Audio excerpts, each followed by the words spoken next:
and welcome to part 2 of my rating system breakdown. I am the Ranting Usher, and in this video I'm going to go further into depth about my point system regarding the guilty pleasures category, as well as another category that I refer to as almost a masterpiece. Just to recap, for those of you who missed the previous installment of this series, I rate shows and films on a scale of 1 to 5, ranging from a train wreck to a masterpiece. Only rather than being a straight line between 2 points, the scale is broken up into many sublevels. Depending upon how poorly or how spectacularly certain qualities stand out, I will add or deduct from the overall score to further signify my opinion. With all that being said, I believe we should begin with the video. Let me talk you to your seat.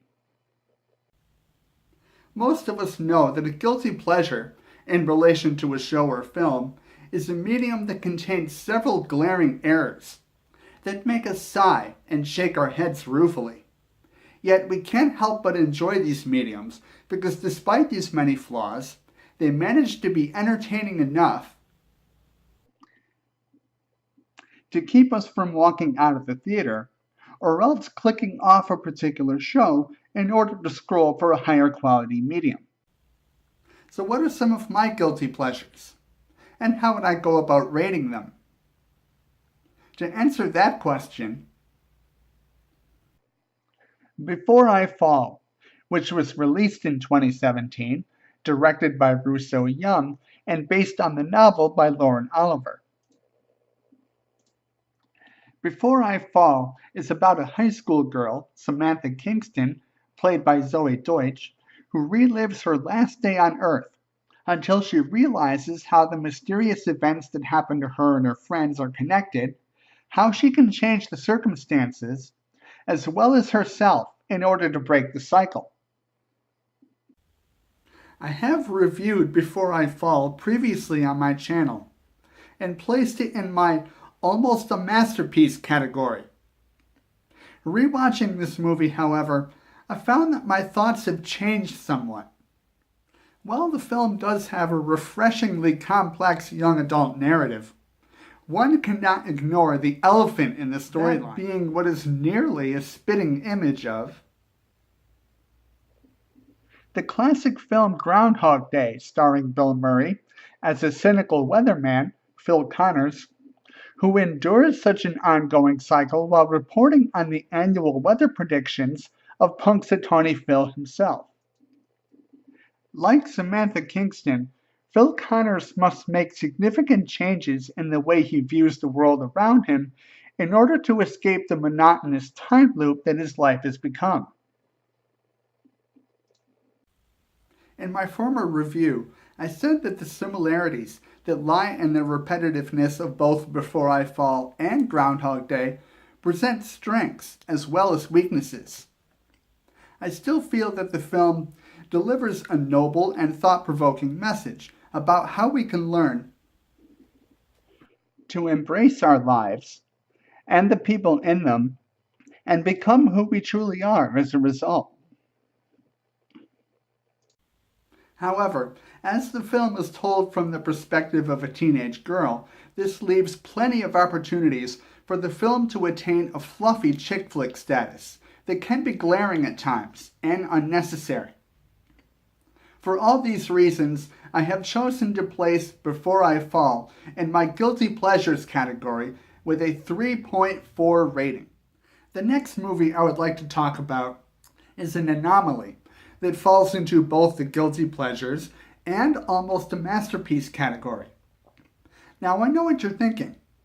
How could one movie possibly be considered both of these things at the same time? How could someone feel guilty about liking this movie while also regarding it as a great work of art? To answer that question, let's film a paper bag drifting around in the wind and take a bath in a tub filled with roses. This is the controversial, award-winning American Beauty. Released in 1999 and directed by Sam Mendes, American Beauty is about the deceased Lester Burnham, played by Kevin Spacey, who looks back on his stupid little life and narrates how he succumbed to a midlife crisis and fell in love with his daughter's best friend. These days, given the allegations against Kevin Spacey, whenever you talk about how much you enjoy a movie that he stars in, you are more or less obligated to defend your opinion, particularly with American Beauty, seeing as how his character's motivations are coincidentally awkward. However, I am able to discern between Spacey's acting career and whatever may be going on in his personal life. To be honest, he does deliver a compelling performance in American Beauty, one that earned him an Academy Award for Best Actor. Not necessarily because he takes a romantic interest in a younger girl, but because he portrays someone who pursues the happiness that had been missing from his life for so many years. The way Lester Burnham transforms from being a cynical loser into a man who embraces the world he created for himself is nothing if not admirable. Alongside Lester's character arc are underlying themes that contrast the social stigma of being ordinary, the willingness to look beyond the surface of things to discover an unlikely beauty, and the thrill that comes from making our lives truly spectacular. These themes are woven through American Beauty in a way that is fluid and natural, lending a significant and subtle flow to the story. It is ironic and unfortunate that Kevin Spacey has been cast in such a harsh spotlight, that his role in American Beauty and his character's infatuation with a young girl somewhat resemble the allegations against Kevin Spacey himself.